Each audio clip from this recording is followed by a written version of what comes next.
Welcome to Conversations with Changemakers. I'm Elizabeth Filippouli, the founder of Global Thinkers Forum, an international non-profit organization that promotes accountability in leadership.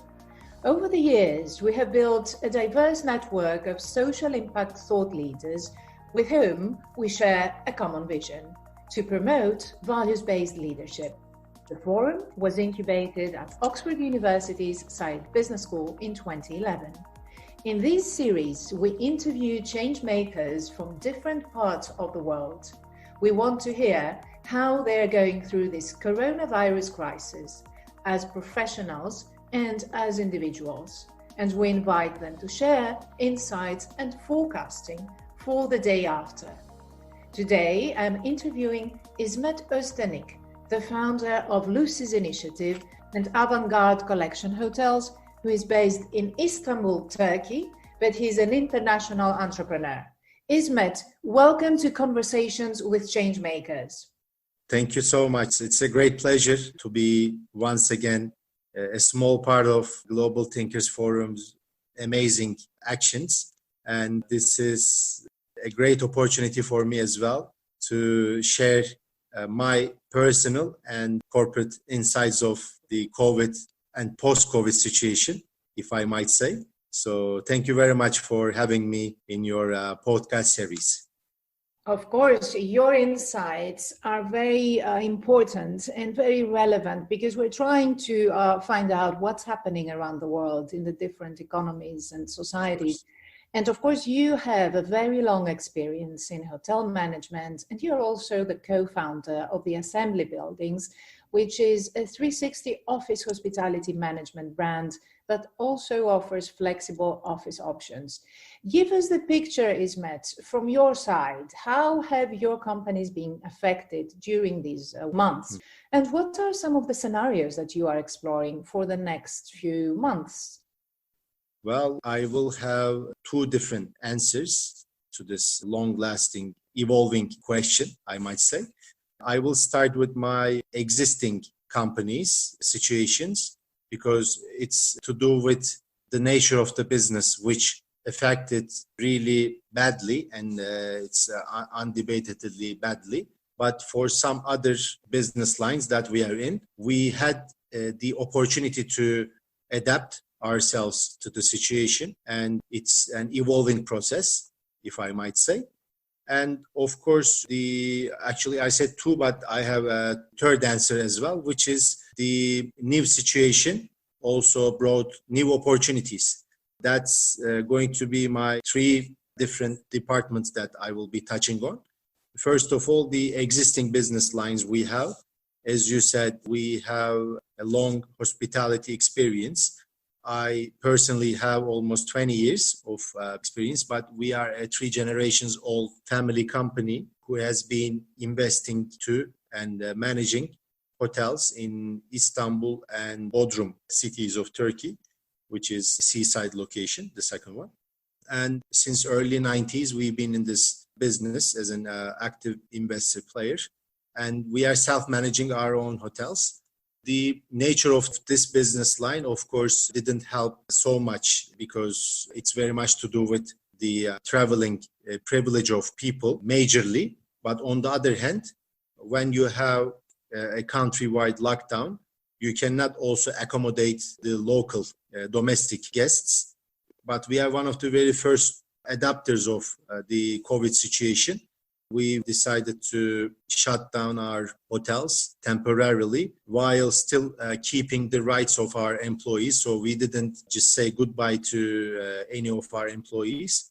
We decided to keep them. And for this action, we also have to give credits to Turkish government because the relevant ministry committed to provide all the insurance benefits costs to the company. So it means like you have almost 1/3 of a cost burden, which is being covered by the Turkish government.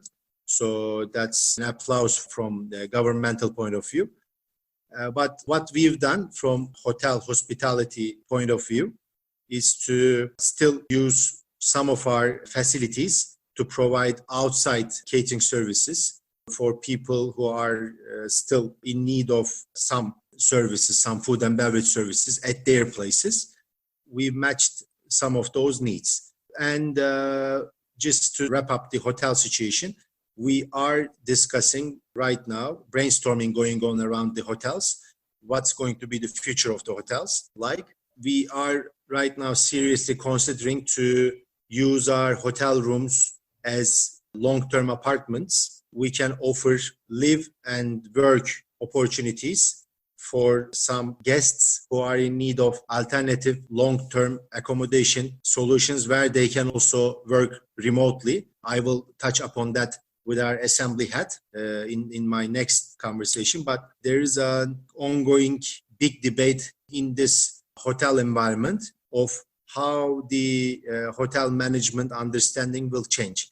And of course, we have, by law, we have limited allowances in our common areas, like lobbies, like food and beverage areas, this and that. But it will eventually change in a way that there will be limited allowances, not crowded, limited allowances. This world is becoming different because of a crisis that has hit us all. But it does give opportunities for emerging trends and good things that will change in positive ways in our lives. Of course, as you're rightly saying, there are major changes in business models, and business lines will have to adapt in the post-pandemic period. So what is your preparation for the next day after the crisis starts to ease? Personally speaking, because if I go into my company breakdowns, I have different answers. But to be honest, I thought like when the COVID came, being at home, like having breakfast and dinner with kids, like consistently, which is amazing for me. Because I got married at 25. I have a daughter almost 8 years old and a son 5 years old. So I just had to play this both, being a young father and being an entrepreneur. So, of course, personally, it's been a quite, I would say, unorthodox journey for me so far. But from business end, we've had our like busiest times, even during a COVID situation, for multiple reasons.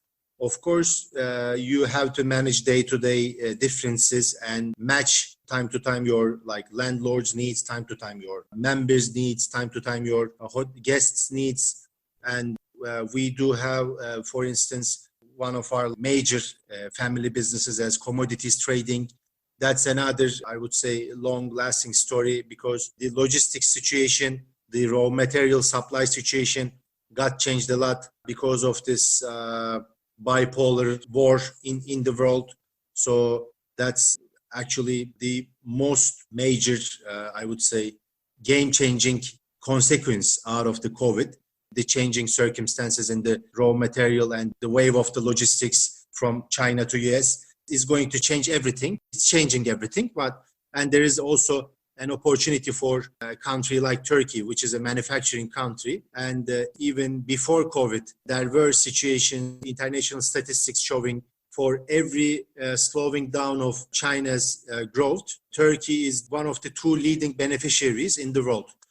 So it's an interesting situation for my country as well. But what I have been doing before the COVID is to handpick the domestically successful companies or business models and support them to take the business to next level by being an active investor and partner of theirs, and make sure those domestic proof of concepts will be brought to the meaningful global market.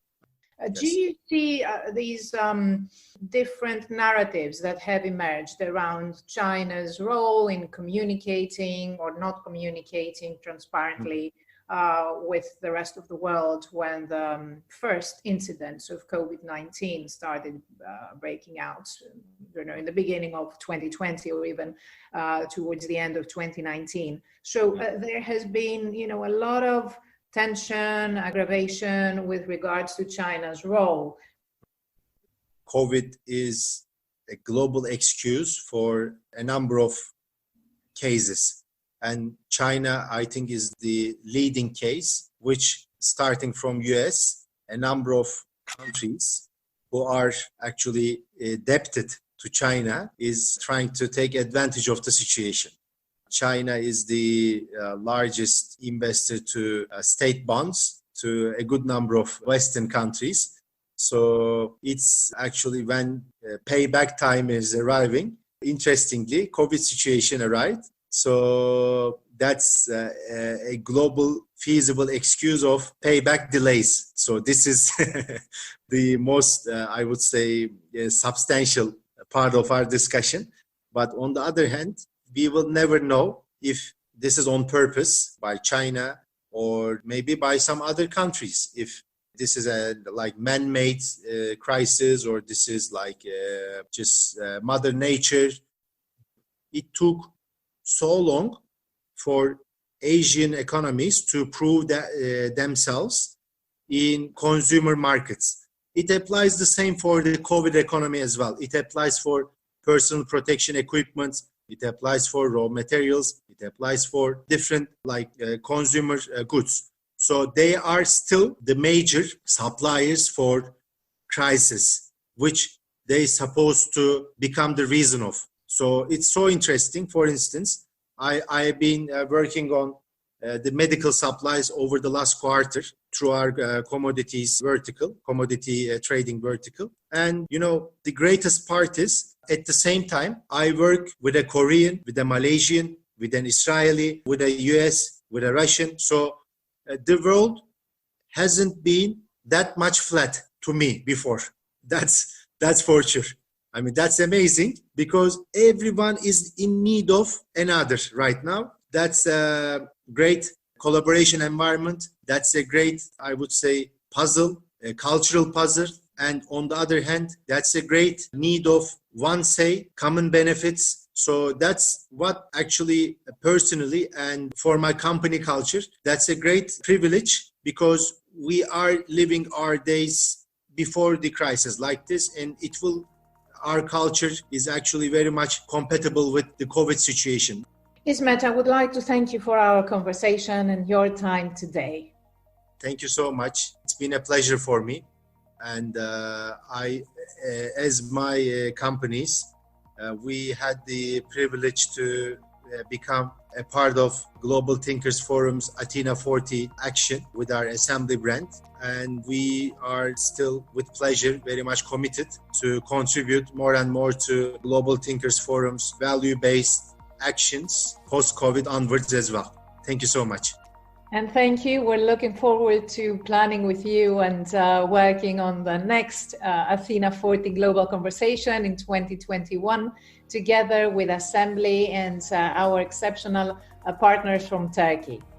Thank you for listening to the Global Thinkers Forum podcast, Conversation with Changemakers. Our changemaker today was Ismet Ostanik, entrepreneur from Istanbul, Turkey. Follow us on social media on @GlobalThinkersF on Twitter, and you can email us on info@globalthinkersforum.org. We invite you to explore our work and join our incredible network of people who want to actively do something positive for our world. A very complex world, a world in crisis. Keep safe and well.